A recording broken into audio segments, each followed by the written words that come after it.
everyone.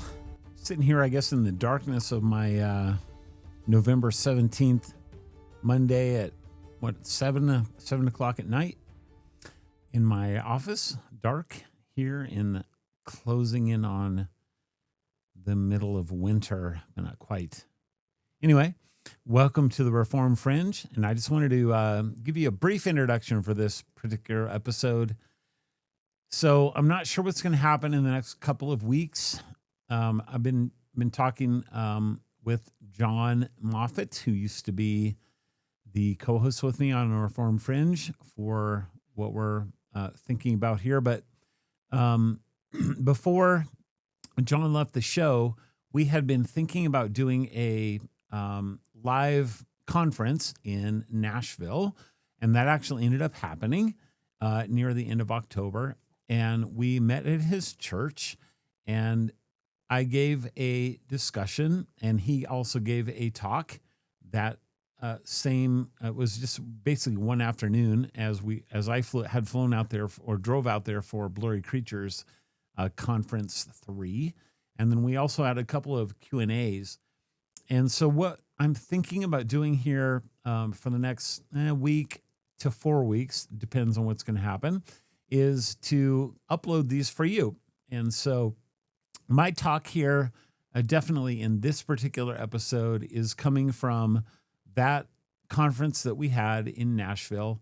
And I wanted to give you just a heads up about that. If we have more of these in the next 2 or 3, 4 to 4 weeks, depending on what we decide to do, I just want to let you know that that's where these are coming from.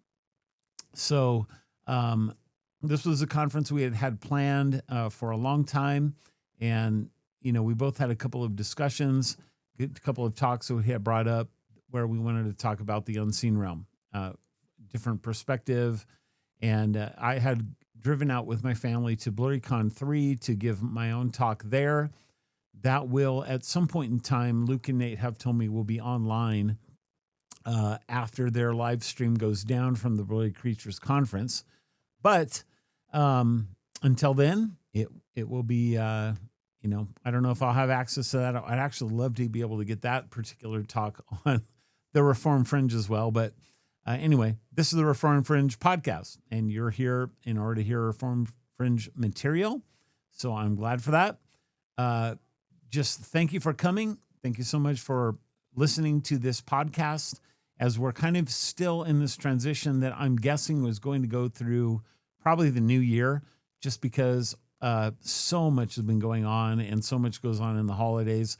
But we will have kind of a stabilized format for what we're going to do for this podcast here in the coming days. If you enjoy what we're talking about, if you're curious about the Reform Fringe that we've talked about on many occasions, come on over to reformfringe.com. You can see what that's all about in terms of being a platform for you to be able to talk about strange, weird things, but from a reformed or reform-friendly sort of perspective. Thank you for listening, and I really hope that you enjoyed this particular talk that I gave over at John's church just a couple of weeks ago. We'll talk to you on the other side of this. Bye. People ask, I've often wondered how I even got into these situations. And I'll just tell you a brief little story because I'm just a pastor. That's all I am. And I was preaching the Exodus. This was 15 years ago. And came across this article on Deuteronomy 32, verse 8. And it had this weird textual variant. So I was kind of nerding out about it. And it really had nothing to do with what I was even preaching on. And I got through the whole article. It was like 40 pages long. I thought, that's so interesting. And then I didn't even know what to do with it, so I didn't do anything with it. A few weeks later, preaching farther into Exodus, doing more study online, and I came across something that reminded me of that article. And I thought, well, I wonder if this is the same guy. It turned out it was the same guy. And so I'm like, I got to find out more about this fellow. So he turned out to be a professor of languages, and I guess of Old Testament. And he got his PhD in University of Wisconsin, so he had a language degree. And I'm not good at languages, but I thought this guy knows what he's talking about. And then I found out that he had recently taken a job at Logos Bible Software, and that he goes to Roswell, New Mexico to give, like, I don't know, missions talks to UFO people. I thought, I really got to find out more about this guy. And it turned out that was Dr. Michael Heiser. So I'm a Reformed Baptist 1689 nerd guy. That's what I do. That's what our church is. And I never thought about any of this stuff until his book. He was giving away a free version of the early, what ended up becoming the Unseen Realm. And I have nobody to talk to about this stuff. Nobody. And so I'm like, well, the only way I can think about stuff like this is just start writing.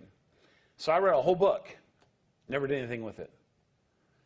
And then I'm like, the giant thing, I thought, I'm gonna see if there's more to this giant stuff. And so that's how I ended up writing the giant book. And then I thought to myself, I think other people might actually buy this one. So I published it. And next thing you know, people want you to come on their podcast and talk. That's all it is.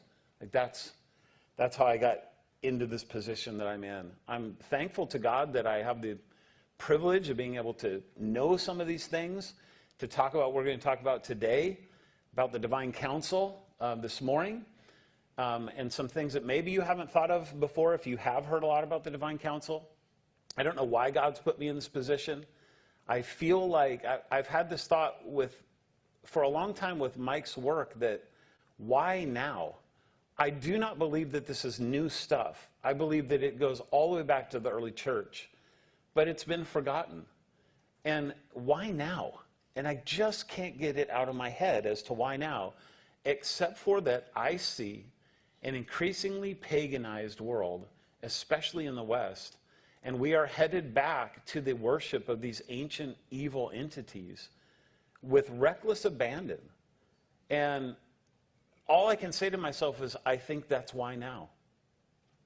Now, you get into end-time speculation and stuff like that. I mean, I'm all millennial, so I don't really go there.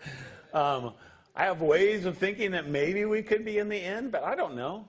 But I do know what I see happening with people, and they are lost, and our culture is wrecked because we've given up the gospel. And this is a way of talking about the gospel that's just different than what we normally do in Reformed theology. Talking about covenants. I'm actually going to tie some of this to covenants today for you. That's kind of a big way that we've done it as Reformed people, but we don't do it really with the divine counsel stuff. And Dr. Heiser, who became a friend of mine just through kind of strange circumstances, he wasn't a Reformed guy. And so he has a different perspective than I do on some things. And I'm like, I think that people in the Reformed world need to hear this stuff too. And I don't know that a lot of them are going to listen to him because they read the 5th chapter in that book on like his Molinism, and then they throw it across the room and he says he's a heretic, and they don't actually get through and read the stuff that he wrote. And so there's a worldview that he is giving and a storyline that he is giving in the unseen realm that people just miss. So in what we're doing with the Reformed Fringe right now, because I've kind of taken this over with John stepping aside, is I've done 5 sermons that just finished last week that we're uploading to the Fringe that are kind of going to tell this, what I'm condensing into this talk here this morning, but they're going to do it in 5 episodes. But it's going to have still even a little bit different stuff on it than what you're going to hear there. So I guess let's get into it. What I want to talk to you about is the divine counsel, and I want to give you a way of thinking about the divine counsel that's going to tell you a storyline that I think is the storyline, the main underlying storyline that's in the unseen realm that people miss. And why do they miss it? Well, because they get so excited about things like the Nephilim. They've never heard about that before. The sons of God, they've never heard about that before. The angel of the Lord, they never heard about that before. Or they get so mad about his non-Calvinism or whatever it is that they miss the story. And he's actually telling you a story that if you understand the story, it literally could change your life. So I'm going to tell this today a little bit from the idea of a younger son and an older son, and talking about an inheritance, and then talking about it through this idea of a divine counsel. So let's start with the divine counsel. How does that sound? What in the world is a divine counsel? Is it even biblical? There's guys out there that will say it's not biblical. I'm going to argue utterly that it's biblical. And I'm going to give you several different passages that will help you think about this from a biblical point of view. So I'm just going to read one of them for a moment and let you get this picture in your head of what you think is going on. This is found in 1 Kings 22, verse 19 through 23. And this is a prophet speaking, a prophet named Micaiah. And he says, "Therefore hear the word of the Lord. I saw the Lord sitting on his throne." Now, if you just stop right there, that's a big deal, because you're not supposed to be able to see God, right? Nobody can see God and live. But he says, "I saw the Lord sitting on his throne." Now, I'm not going to have you go to this one, but this is Isaiah 6 language, where Isaiah sees God sitting on his throne in his temple, and then he sees the seraphim and the fiery ones, and they come and they touch his mouth with the coals. It's the same kind of a language. And that scene in Isaiah 6 is very similar to this scene. So he says, "I saw the Lord sitting on his throne, and all the host of heaven standing beside him on his right hand and on his left." The host of heaven, what is that? If you go and read your Deuteronomy, you find that the host of heaven is parallel to things like the sun, moon, and the stars. If you're a modern naturalist and materialist, what do you think of when you think of that? Think of balls of gas, and you think of big rocks in the sky, right? That's what you think of. That's not what the host of heaven is, because this host of heaven starts talking. Okay? So the Lord said, "Who will entice Ahab?" This reminds me very much of Job 1, which is another divine counsel scene that I won't have you go to. But this is where the sons of God go with the Satan, or Satan, however you want to say it, into heaven. And God says, "Hey, have you considered my servant Job?" And a lot of people miss that because they think Satan's the one who instigates it. Not Satan that instigates it. It's God who instigates it. The same thing here.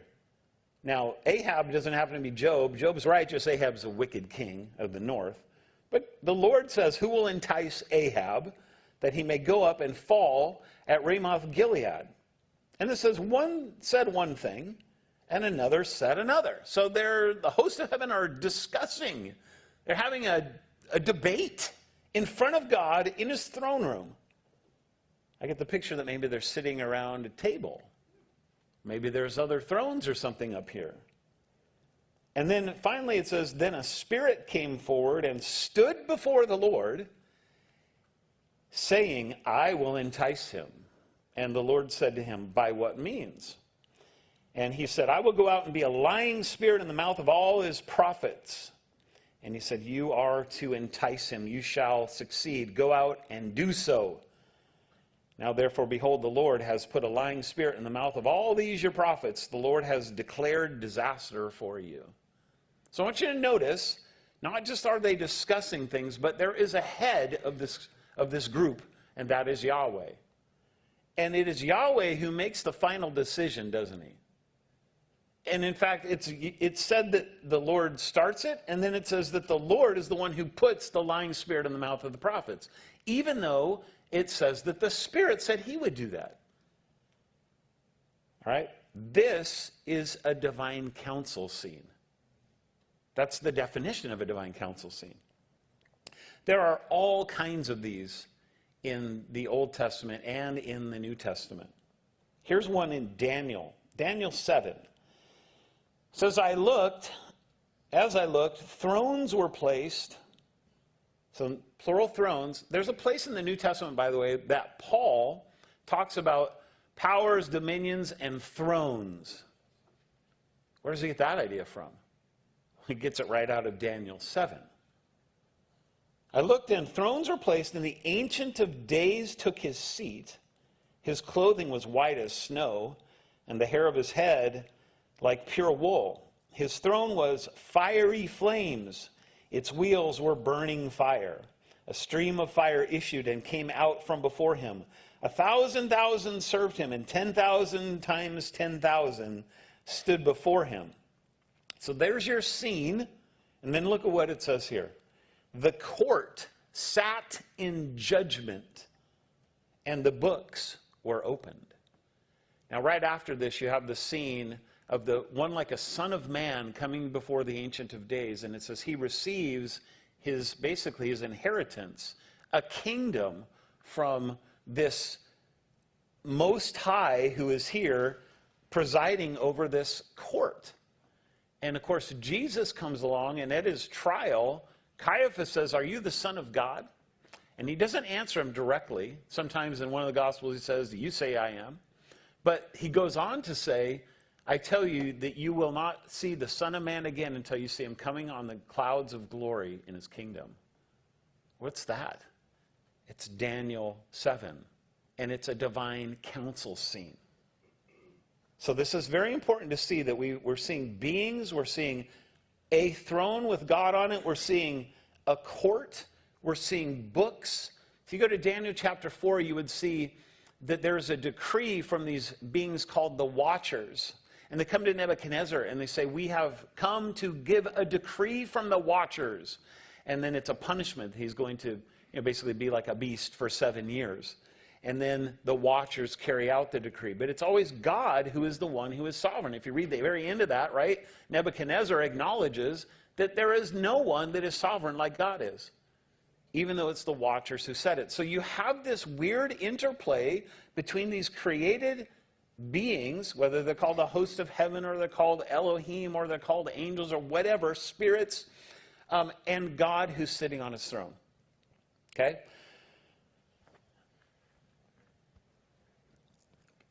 Sometimes these guys are called the sons of God. Now, I mentioned Job, chapter 1 and 2, and it says in both of those places that the sons of God came with Satan into this heavenly court. So who are these sons of God? Well, you go a little bit later in Job, and it's Job 38:7, and it says, "When the morning stars sang together and all the sons of God shouted for joy." So there's your sons of God language. I'm going to come back to the idea of sons at the end of this.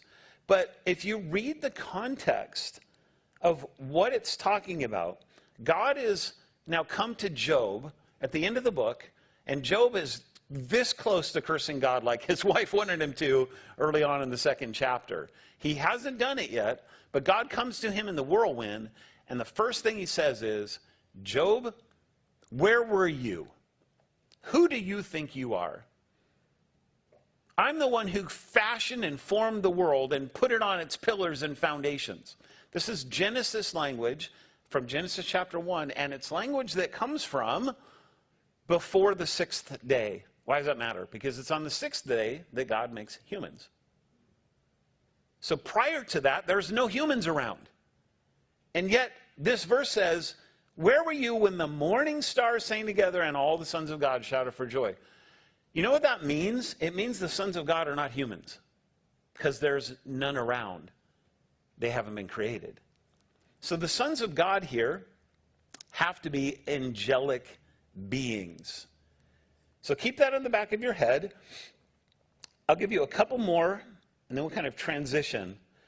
The first one is going to be Psalm 89, verses 5 through 7. Very important psalm. I could do an entire talk about this psalm. I'd love it, because I believe very much that the psalm is actually a prediction of the transfiguration. But that's for another time. "Let the heavens praise your wonders, O Lord." So where are we located? In the heavens. "Your faithfulness in the assembly of the holy ones." So where is this assembly? In the heavens. "For who in the skies can be compared to the Lord?" Where are we at? We're in the skies. I'm stating the obvious for a reason, okay? "Who among the heavenly beings is like the Lord?" Now that's the ESV. It's literally the sons of God. It's the same guys that we just saw in Job. Where are they located? In the heavens. And then it says, "A God greatly to be feared in the council of the holy ones." So there is your language of a council. So now we've seen the word assembly, and now we've seen the word a council. and it's in heaven. This has an exact parallel in Psalm 82. Psalm 82 says, God has taken his place in the divine council.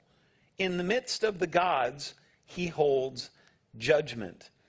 Again, I'm reading from the ESV, and this ESV, the divine council, is language that exactly mirrors the ancient Near Eastern peoples around Israel.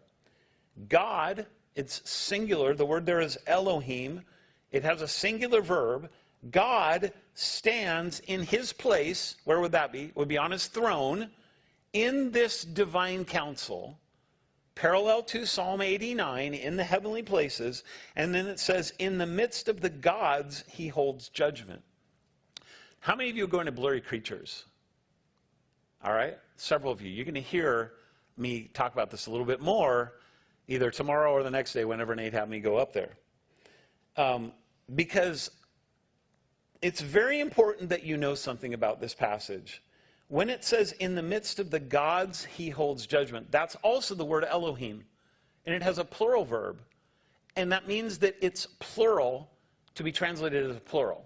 The word Elohim is actually plural in form. It's like our word sheep or our word deer. You don't know what it is unless you have a context. If I just say deer, how many am I talking about? So I don't know. That's the same way as with Elohim. So Elohim here is a plural word with a verb that's plural, and therefore it's gods. That's how we translate it. We just translated the same word as God, so now it's gods. Now people come along and they will say, well, I read my New American Standard Version.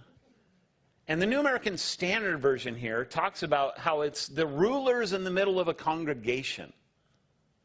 The problem is that this is not what the text originally said. We know that because we have the Septuagint and the Dead Sea Scrolls, and they both read Elohim or Theos. And so something happened since Jesus and between us and him, and that something was something in the 2nd century that has to do with the rabbis changing the text. You want to know why the rabbis changed the text? Because they hate your Savior. Now, I'm not talking about the Jews. I'm talking about the leaders who were talking to Jesus in the 1st century, kind of those people's grandchildren that Jesus cursed and called them whitewashed tombs, called them a brood of vipers. They never changed. And they hated that Jesus was their Messiah so much that they literally changed the text when they created a new Greek translation to translate the word theoi or Elohim into a word that had never existed before or been translated that way before. Anyway, side note, for those of you going to Blurry Creatures, enjoy. Okay? Now, I want to give you one more verse, and it's in Job. And this will kind of be a transition to where I want to go by the time we get to the end of this. Job 15, verse 7 and 8 says, are you the first man who was born? A first man is literally the word Adam. So we could translate it this way. Are you Adam? Or were you brought forth before the hills? Have you listened in the counsel of God? And do you limit wisdom to yourself? This is one of Job's accusers or counselors. And he's making a point that Job thinks he knows everything that's going on in his life. The subtlety of Job's accusers, by the way, is not that every single thing they say is a lie, but that it twists the lie at the key point. It twists the truth at the key point. When he says, are you Adam? Were you brought forth before the hills? Have you listened in on the counsel of God? The assumption is that Adam did. Who do you think you are? Now, isn't that interesting? Because it basically is implying that Adam was on the counsel of God. Wait a minute. Adam was on the counsel of God. I thought you just told me that the council is a group of heavenly beings. See, this is the storyline people miss. The divine council is not just about the heavenly beings. It's about sons of God, whoever they may be in the Bible, being on the council. And all I've given you in these divine council verses are the heavenly beings. Until now, where suddenly we have a guy named Adam, who Luke will come along and tell us is the Son of God. In a long genealogy that goes, Jesus was the son of, the son of, the son of. 77 names later, it says Seth, the son of Adam, the son of God. Why does that language, son of God, make any difference? I'm going to tell you, it makes all the difference in the world. Okay? So the point of the divine council here is to set up for us that there is a ruling body of entities. Okay, we can call it something like this. It's a heavenly assembly of created beings over which the Lord presides and to which he has delegated administrative authority over the cosmos and over the nations. So think about any kind of a human council and why they meet and where they meet and what they do, what's their purpose, what's their function. That's what the heavenly council is for. Does God need a divine council? Of course he doesn't need a divine council. But God didn't need you and me either. God didn't create us because he was lonely. God created us because he wanted to, out of the overflow of his love, the abundance of who he is. He wanted to make beings that would be considered his sons and daughters. He wanted them to be a family. Now, I want to talk about for a while here where the divine council meets, because this is really important for you to see, and I'm going to give you a little bit of a biblical theology of this. So biblical theology is different from systematics. When you do systematic theology, what you're doing is trying to take a logical order of the things in the Bible and think about them systematically. So we think about the doctrine of the Bible, or the doctrine of God, and the doctrine of Jesus, and the doctrine of the church, and the doctrine of the last things, and all kinds of things, and we put them in order like that. When you do biblical theology, what you do is you try and take a theme, and you trace it from one end of the Bible to the other end of the Bible, and see what it reveals about that particular theme. So what I'm going to do is I'm going to talk to you about something called a cosmic mountain. Anybody ever heard that term before? Okay, a cosmic mountain. What in the world is that? Well, here's some ideas for what it is. It's a nexus of heaven and earth. It's a link. It's an axis mundi. Ancient peoples called it a navel of the earth. It's a meeting place between heaven and earth. Now, long ago, humans decided to do something in terms of making for themselves cosmic mountains. And the reason why, I will tell you, is because we lost access to the cosmic mountain. But first I want to tell you how we know that this is what these cosmic mountains are. It's because they actually named their buildings these very things. So how many of you are familiar with not the pyramids in Egypt, but any of the pyramids down in South America? These things have like steps on them. If you ever seen Mel Gibson's movie Apocalypto, that's the whole story of what was happening in the Aztec world just before the Spanish came. It was crazy. And they would go up the top of these steps that they called ziggurats, and they would offer human sacrifices. There's something like 70,000, 80,000 humans that had been sacrificed right in the days prior to the Spanish coming down there. And there's a reason why they obliterated those people, because they're like, this is wicked stuff. But they did it on these pyramid-shaped things. What does that look like to you? It's a mountain. They're called cosmic mountains. They called them ziggurats in the ancient world. They were all over the place. In fact, they are all over the place in the ancient world, but especially in the realm of Babylon. And we actually have excavated many of these. The most famous of these is the one in, I think it's the one in Uruk, that you might see military going up and down it back during the war after 9/11 in Iraq. They have all kinds of names that they actually put on the sides of these things. And here's what some of the names are. The Temple of the Foundation of Heaven and Earth. The Temple of the Wielder of the Seven Decrees of Heaven and Earth. the temple of the mountain breeze, the temple of the stairway to pure heaven. You thought Led Zeppelin made it up.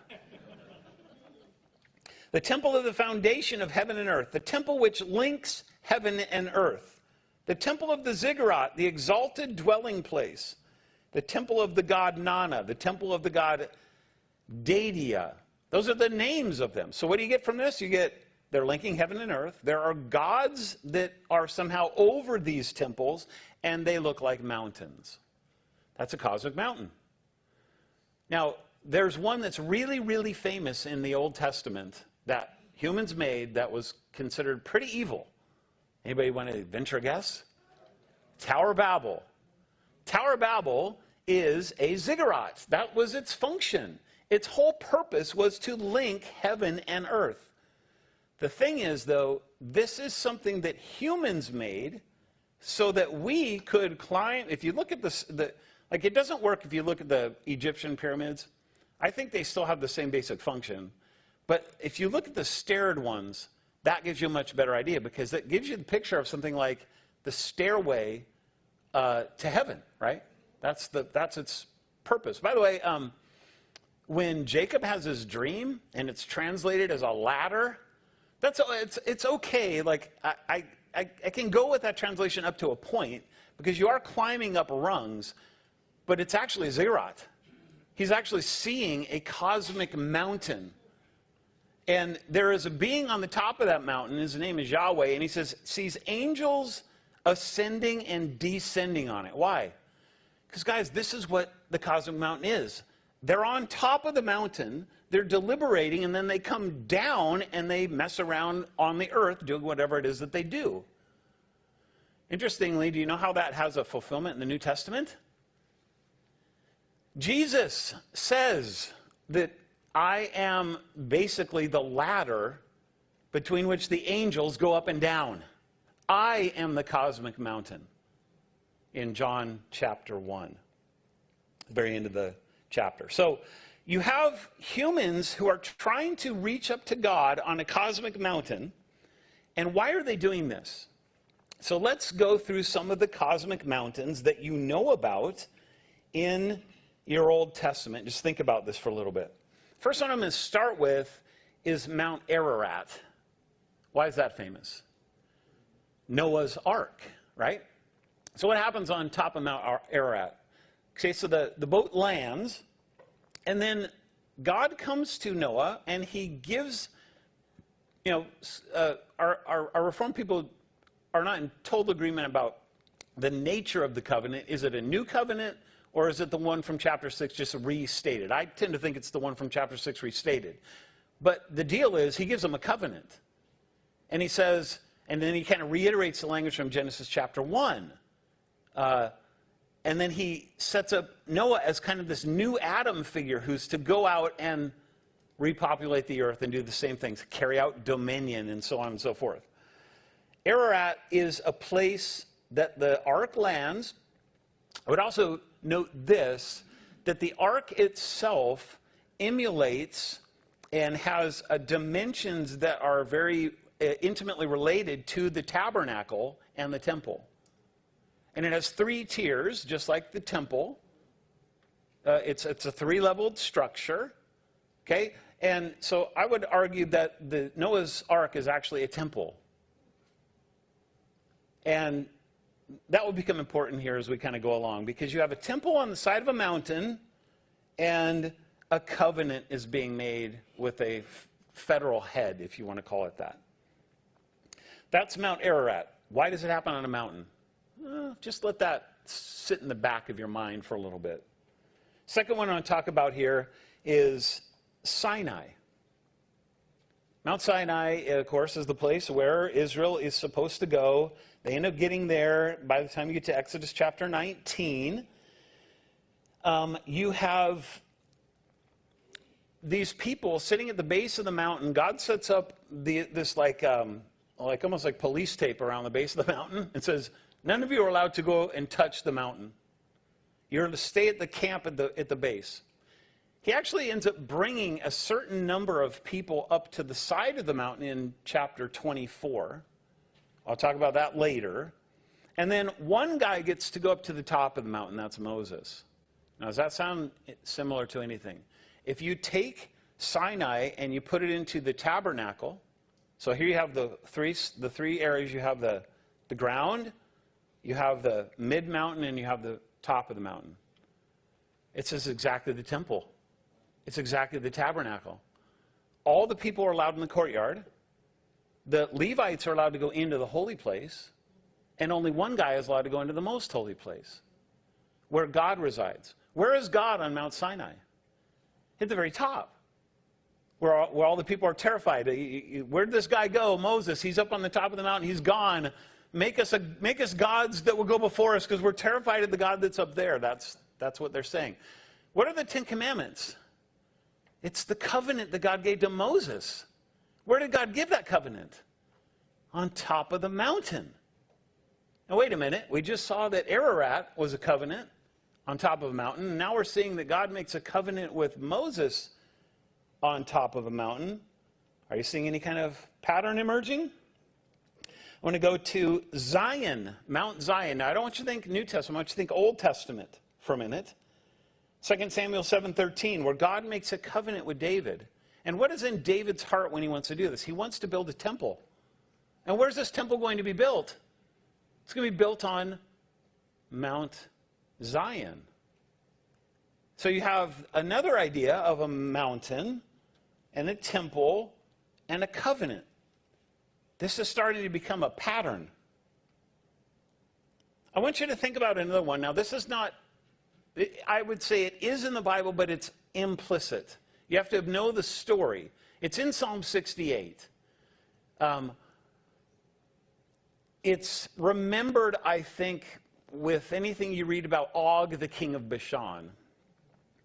But there's a story in the book of 1 Enoch that is exactly paralleling what you find in Genesis chapter 6, verses 1 through 4. And the story is that these watchers that I mentioned earlier in Daniel 4, called watchers in Enoch, and they come down on Mount Hermon in the days of Jared.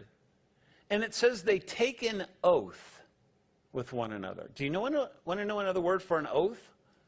That's a covenant. This is kind of I'll call it like an anti-covenant.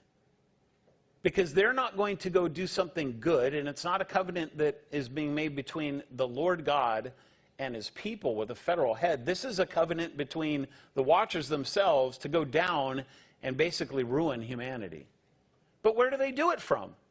They do it from a mountain, because it's a cosmic mountain. That's the whole idea that's taking place in Mount Hermon. And this comes out in Psalm 68, just very briefly, where it talks about this many-peaked mountain, the mountain of Bashan. What's the mountain of Bashan? It can only be one mountain, which is Mount Hermon.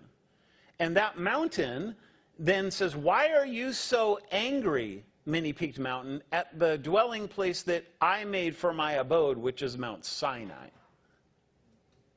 So now you have competing mountains, one up in the north and one down in the south. Competing covenants, competing ideas that are taking place with what these entities are going to do. Move to the New Testament, and I just want you to think about some parallels here. So first of all, let's think about Mount Hermon for a minute. Just only a tease. Mount Hermon is the place of the Transfiguration. Now, a lot of people will say, well, no, that mountain was actually Mount Tabor. That's like 70 miles to the south, on the other side of the Sea of Galilee. And I'm like, I don't think so, and most modern scholars don't think so either. You know why we have that? It's because Constantine's mother said that's where it was. That's why we have that. So Jesus is at the foot of Mount Hermon at Caesarea Philippi, where he says, on this rock I will build my church, and the gates of hell will not prevail against it. And then he immediately goes up, and he climbs a mountain with 3 disciples. And then he goes back down to that same place. Now, what makes more sense? That he just climbs the mountain that's right there, or that he goes 80 miles and then comes back 80 miles? They didn't have the automobile back in those days, guys. So he goes up to the top of Mount Hermon, and he's transfigured on what was, believe it or not, the cosmic mountain of the Canaanites, where their father god El met to assemble with his 70 sons of one of whom is Baal, another of whom is Yam. If you've ever read the Baal cycle, you'll see that Yam and Baal are fighting for supremacy, and Yam is called the beloved son of El. And this makes Baal furious. What's Jesus called on top of Mount Hermon? My beloved son. And who gets furious? Well, Jesus says a chapter later, I saw Satan fall like lightning from heaven. A lot of people are like, well, when did that happen? I think that happened in creation. No, I don't think so. I think it happened at the Mount of Transfiguration, right there. Why? Because Satan is Baal. They're the same guy. And Baal's a lightning god. He's a storm god. So this is not talking about a fall in terms of into sin. What does lightning do? Strikes. This is Satan falling to strike the seed of the woman, to strike his head if he can, to kill him. And of course, that's exactly what the rest of, especially in Luke's gospel, is telling you. And then he goes and he gets the death blow. They put Jesus to death, but it didn't work quite the way he thought it was going to work. I want you to think about the Mount of Beatitudes. Now, one of the Gospels says it was a plain. The traditional site of this is just a little kind of sloping hill off of the Sea of Galilee. I do think that it was on a hill, and I would call it the Mount of the Beatitudes. And the reason why is because of this. Jesus is doing something on the top of this that Matthew brings out in a most amazing way. So here's the order of it in Matthew. There's a boy who's under 2 who's about to be killed by a king. His parents flee into Egypt. He comes back through the water where he is tempted in the wilderness for 40. And then he goes up the side of a mountain to teach the law. Now, whose story did I just tell you? Which one is it? Is it Jesus or is it Moses? And the answer is yes. That's the whole point. Now, if the Mount of Beatitudes is where there's a parallel with Moses on Sinai, then what does that make the Mount of Beatitudes? It makes it a new covenant mountain where the law is being given now by the one who gave the law to Moses himself. That's a mind-blower thought. By the way, I really don't need to say it to this group, I don't think, but the guy who gave the law to Moses on top of the mountain is the same one who gave the law to the people on the Mount of Beatitudes. It's the same person. It's Jesus. It's the second person of the Trinity. I want you to think about Mount Calvary for a minute. What's Calvary? Where Jesus dies. Why does he die on a mountain? That's interesting. This is a side note. Another one. I could talk about this stuff literally all day long. The cross is a tree. And there's a whole storyline. I could do this with not only the cosmic mountain, but I could do it with the world tree. There's something called the world tree that acts exactly parallel to the cosmic mountain. It's a place that you actually know it very well in your head because it's what a Christmas tree is. The Christmas tree has the stars on top to emulate the heavens and the angels, and it has a well at the bottom to emulate Sheol. And in between is this link between heaven and earth. What's the thing Jesus dies on? Paul tells you it's a tree. And where is it? On a mountain. What is that? It's because Jesus is the link between heaven and earth. And what is cut in his blood on Mount Calvary? The new covenant is cut on that mountain. This is wild or what? Next one. Last one. I want you to think about this one. This is a fun one. This is Armageddon. You're like, Armageddon, what does that have to do with a mountain? Armageddon. I thought that was a plain in Megiddo, in northern Israel, over by the Mount Carmel, but in the low valley. And I thought that blood was going to run 6 feet deep in it, right? Because I've read my Tim LaHaye, and I've read my Clarence Larkin, and that's what they told me. What is Armageddon? So I first ran across this with Meredith Klein's book on what he calls Harmageddon. So let me take you through this. Armageddon is Greek. When that phrase comes up in Revelation 16, there's a couple of things that it says. First of all, it says, it gives this thing that John does, I don't know, about half a dozen times in his gospel or in Revelation, where he says, and this parallels in the Hebrew. Well, why would you tell me that? Why do I care? Second thing is he says, and they were all assembled at Armageddon. Have we come across language of assembly at all, guys? Okay, so what are you driving at? So here's the deal. If you go to Isaiah 14:13, in fact, I'll read it for you. So Isaiah 14, starting verse 12, how you are fallen from heaven, O Daystar, son of the dawn, Hallel ben Shakar, the shining one, son of the dawn. The Latin translates that as Lucifer. How you are cut down to the ground, you who laid the nations low. You said in your heart, I will ascend to heaven above the stars of God. I will sit on the mount of assembly. That's the language in the Hebrew. Mount of assembly is Har Me'od.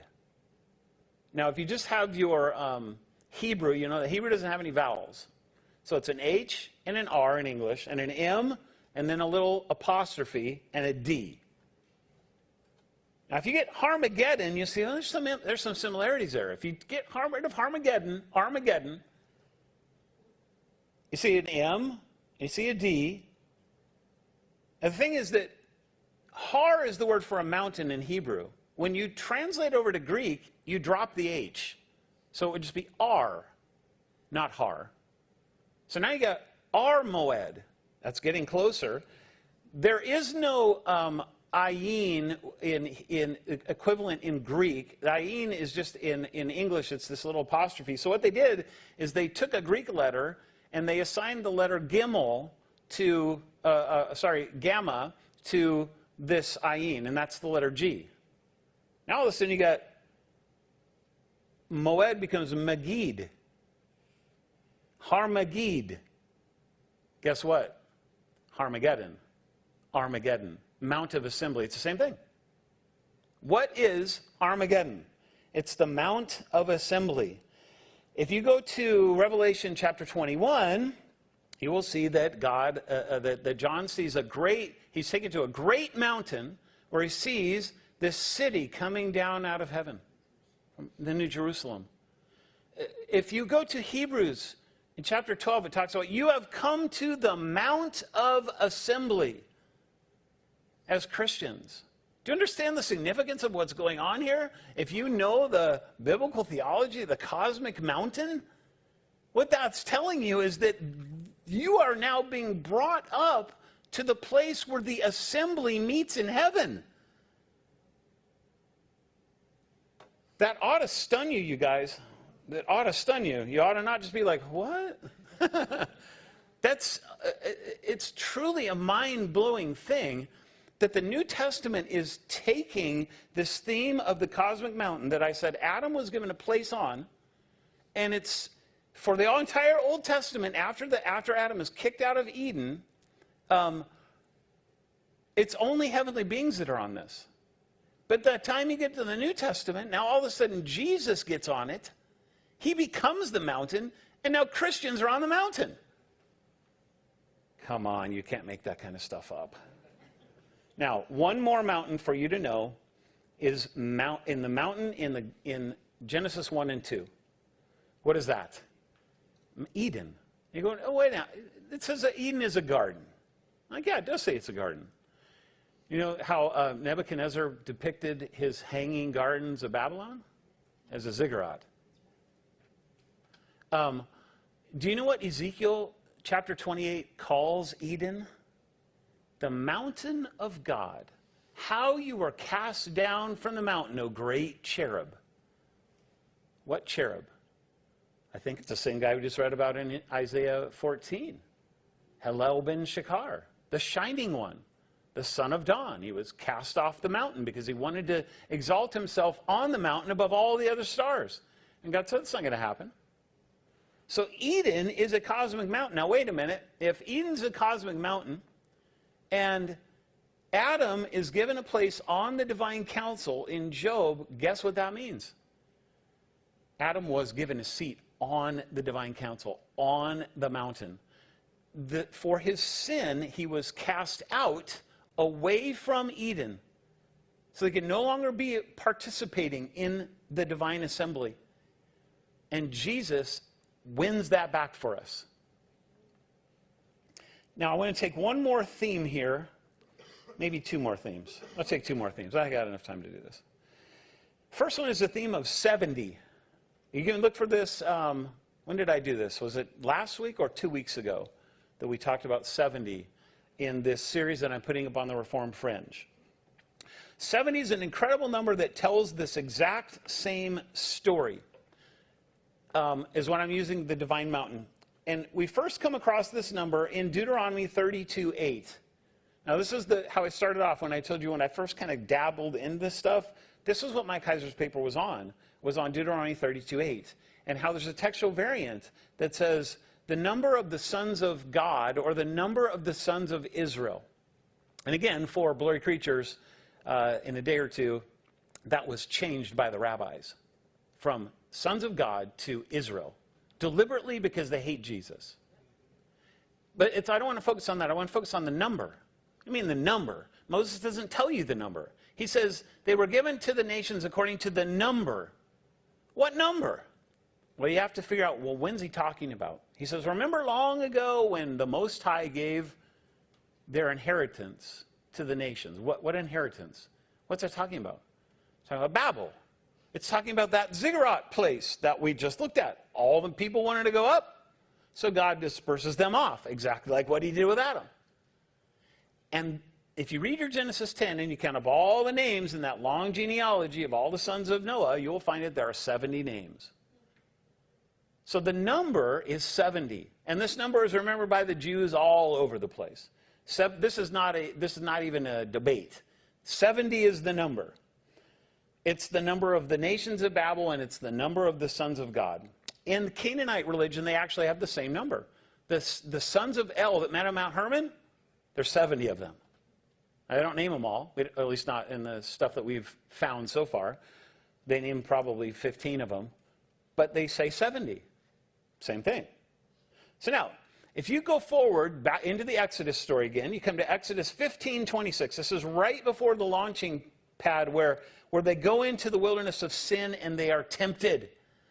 And they fall into temptation. How long are they there because of their punishment? 40 years. Jesus goes into the wilderness for how long? 40 days.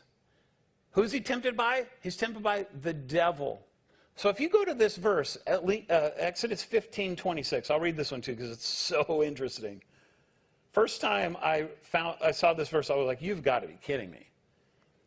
I'm just going to read verse 11. This is in the middle of the Song of Moses. Who is like you, O Lord, among the Elohim? Or translated, who is like you, O Lord, among the gods? Who is like you, majestic in holiness, awesome in glorious deeds, and doing wonders? Remember how, boy, there's all, I'm not going to have enough time for this, John. I'm going to try. Okay. There's just so much running through my mind when I do this stuff. This is why you stick to notes, and I got no notes. I mean, I've got notes, but I'm not reading it. So that means my mind wanders. And I'm doing wonders right now, wandering and wondering. Do you know how Isaiah has this prediction of a son who's coming? And his name will be called Wonderful Counselor. Do you know how that's translated in the Septuagint? Angel of the Great Counsel. Okay. All the church fathers use that to talk about Jesus as being on the angel of the divine council. But it's the word wonders. And who is like you? You know what the word Michael is? Mikael. Who is like El? Same thing. This is where the origin of that name comes. Who is like you among the Elim, the gods? So now that's verse 11. In the same chapter, the very last verse says this. They came to Elim. Now it's spelled slightly different, but that's not a big deal. It's a word play. There were 12 springs of water and 70 palm trees. And they encamped there by the water, and then they set out from Elim where they are tempted. Who's doing the tempting? Well, Matthew tells you it's not good. This is evil entities. There's 70 trees of Elim. 70. That's the number of the divine council. Okay? Go back to the number 70.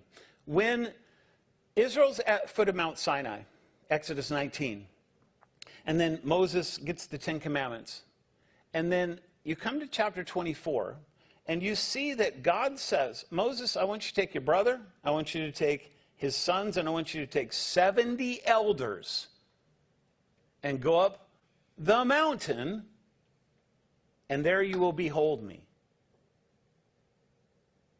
And it says at the end of that story, and they ate and they drank and they beheld God.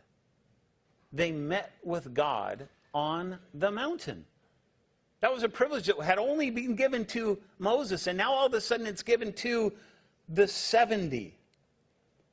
Now these same 70 elders appear in Numbers chapter 11, verses 16, 17, and then 24 through 29. There are 70 elders, and this is this weird story of a couple of guys have the Holy Spirit. And then all of a sudden, these 70 elders are given the Spirit of God. And Moses is like, whoa, this is incredible. Would that all God's people were given the Spirit. How many are given the Spirit here? 70. Very important, because the same 70 go up the side of the mountain. All right? Now we come to the New Testament. Well, I'll give you we come to the New Testament time, and at some point in time, the 70 elders had kind of morphed into something that we call the Sanhedrin. And this was the council of the Jews. It was led by the high priest, and guess how many? 70 members of the priest. Where do they get that from? Well, they're getting it from the 70 elders with Moses. Now, who was it that tried Jesus on the night he died? It was the Sanhedrin. And what did they uniformly say? He is guilty of blasphemy, put him to death. Okay?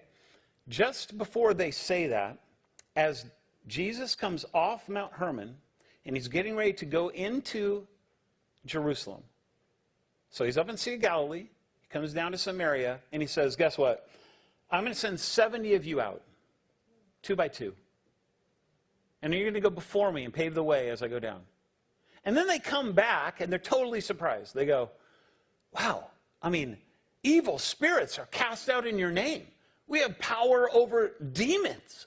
And Jesus said, I told you, I saw Satan fall like lightning from heaven. That's right where he says it. And you will have the power over these evil entities. How many? 70. Then the 70 put Jesus to death, and then you come to Pentecost.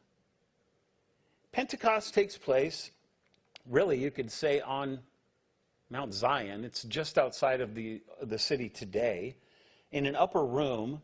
And Pentecost, for lots and lots of reasons, is the undoing of Babel. So you have tongues in both stories. You have languages being heard or not being heard in both stories. It's the undoing of it. But now, what did I just say? I said that the story of Babel is about 70 nations. All the nations came to Jerusalem for this feast that happened to be at Pentecost. Then they hear the news, they're converted, and they go back. What do you think they're going to do? Tell the story that they just heard, paving the way for the apostles to come later. And in some of those places, there were no apostles, and there was a church there. How did that happen? Because these people went back and they told what had happened. So it's a reversing of Babel, which is already related to 70, and it's the place where the Spirit is given, right? Upon all the people that hear it. It's Moses, it's a fulfillment of what Moses wanted with the 70, and now it's the church. So in lots of ways, that story of the 70 becomes the same story of the New Testament with the cosmic mountain, that God's people go up the side of the mountain. And we get the privilege to be able to rule. I'm going to give you one more way of thinking about this, which is through the doctrine of election, believe it or not. So, Reformed people love the doctrine of election because it's really grace alone. It shows us that we're not saved by our works. We're saved only by God's grace.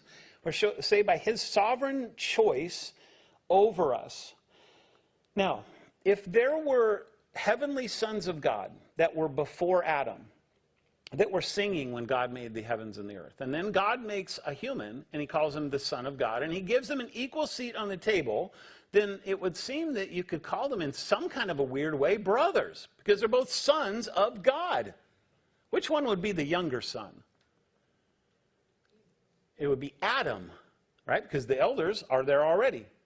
Adam is the younger son, and he's given a place on the table, and he's the one who's told he will have dominion, not Satan.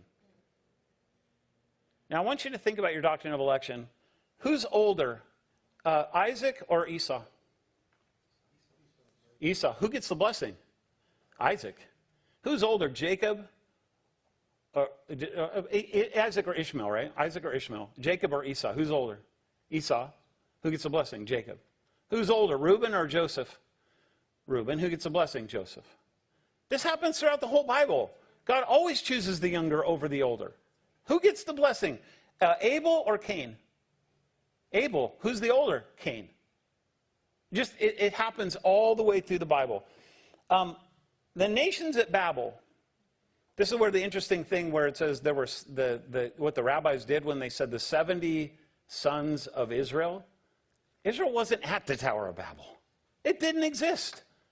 Abraham wasn't even born. God chose Abraham out of nothing, out of pagan worship in the middle of Babylon, to come and be the one who would be the founder of this people. And he wasn't even able to have children. So God gives the blessing through Isaac instead of Ishmael, his older brother, right? And then God chooses this nation called Israel. And what does God call Israel? You are my firstborn son, in Exodus 4:22. Well, now, wait a minute. I thought all these other nations were here. How can they be? Because God chooses the younger over the older. What's Jesus called in relation to Adam in the New Testament? Second Adam? That would make him the younger, wouldn't it? Israel, the church is called Israel in the New Testament. No, we're not identical to Israel. Nobody's ever said that we're identical to Israel, but we're called Israel, the Israel of God, called the true circumcision. The church does the church come before, and I'm talking in a formal sense with Jesus. We're not talking a systematic theology here. We're talking biblical theology. Does the church come before the nation of Israel or after? Which would make them what? The younger. So the idea here then is that the promises that are given in the council are given to the younger children, because the older children, like the prodigals, in the story, they have blown it. All the older son in the prodigal story had to do was ask for it, but he's like, no, let's take advantage of my father. The whole point of this that I wanted to show you is that the divine counsel has massive, massive implications for us. Because we are given a seat on the council. You know this strange verse in 1 Corinthians 6. It says, don't you know you will judge angels? Why would it say that? He assumes that they do know that they will judge angels. Don't you know you will judge angels? Why would you say that? In the Old Testament, what are the angels doing? They're judging humanity. In the New Testament, what are Christians doing? The whole thing is being reversed. I give this analogy in our church of an hourglass. If you picture the hourglass, okay, and it funnels this way. The top of the hourglass is the heavenly sons of God. The sands are what we threw in. That's what we all are. And then the middle of the hourglass is Jesus. And the bottom of the hourglass is human sons of God. In the Old Testament, that was the way of it. And in the New Testament, God does this. He flips it upside down. That's what Psalm 82 is all about. Maybe we could talk about that a little bit, I don't know. In terms of God judging these evil fallen heavenly creatures for how they judged the nations. They didn't judge them. Said they took worship from them. They corrupted themselves and they corrupted humans. They put us into darkness. And Jesus reverses the whole thing. He is the funnel through which all the sands have to flow. And if you trust in him and you believe in him, then you are a son of God. And what's so interesting is that the sonship language in the New Testament is always attached to being an heir. An heir of what? An heir of the promises. What promises? Well, this is one of the promises. Heirs that you will be, don't you know that you will judge angels? We will be heirs of the cosmos. The whole creation longs in expectation for the sons of God to be revealed. When this whole thing will finally, at the eschaton in the second coming, show us for who we truly are. That is a privilege that doesn't belong to all of the sons of Adam. We're all his offspring in one way.